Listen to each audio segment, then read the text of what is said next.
नेपाल, वो पड़ोसी देश जिससे भारत का रिश्ता सिर्फ जमीन से नहीं बल्कि दिल से भी जुड़ा है। हाल ही में नेपाल में जिस तरह राजनीतिक उथल-पुथल हुई, आंदोलन और हिंसा के बाद जो माहौल बना, उसने पूरे दक्षिण एशिया को चिंता में डाल दिया। लेकिन अब हालात बदल रहे हैं। नेपाल में नई अंतरिम सरकार बनी है और उसकी बागडोर संभाली है सुशीला कार्की ने। और इसी बीच भारत के प्रधानमंत्री नरेंद्र मोदी ने उनसे फोन पर बात की है। ये बातचीत सिर्फ दो नेताओं के बीच का औपचारिक संवाद नहीं थी, इसके पीछे कई गहरे संदेश छिपे हैं। नेपाल बीते कुछ महीनों से उथल-पुथल में था। जेन जी आंदोलन के दौरान सड़कों पर हिंसा फैली, लोगों का गुस्सा भड़क उठा और हालात इतने बिगड़े कि सरकार गिर गई। अंतरिम प्रधानमंत्री के तौर पर अब सुशीला कार्की सामने आई।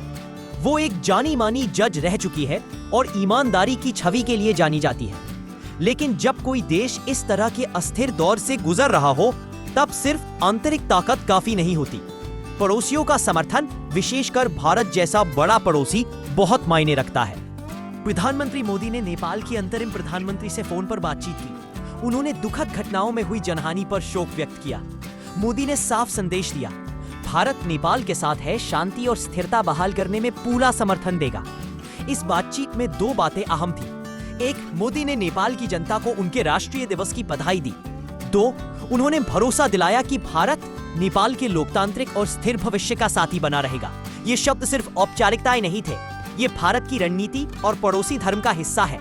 नेपाल में हालात अब धीरे धीरे सामान्य हो रहे हैं। सरकारी दफ्तर फिर से खुल गए हैं, बाजारों में रौनक लौट रही है।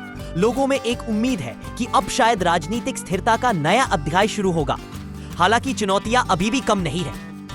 आर्थिक संकट, बेरोजगारी और राजनीतिक दलों के बीच मतभेद, इन सबसे निपटना आसान नहीं होगा।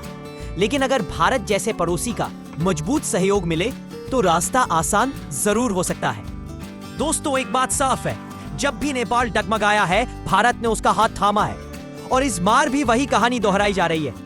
भारत और नेपाल का रिश्ता सिर्फ पड़ोसी होने का रिश्ता नहीं है, ये एक साझा इतिहास और साझा भविष्य का रिश्ता है।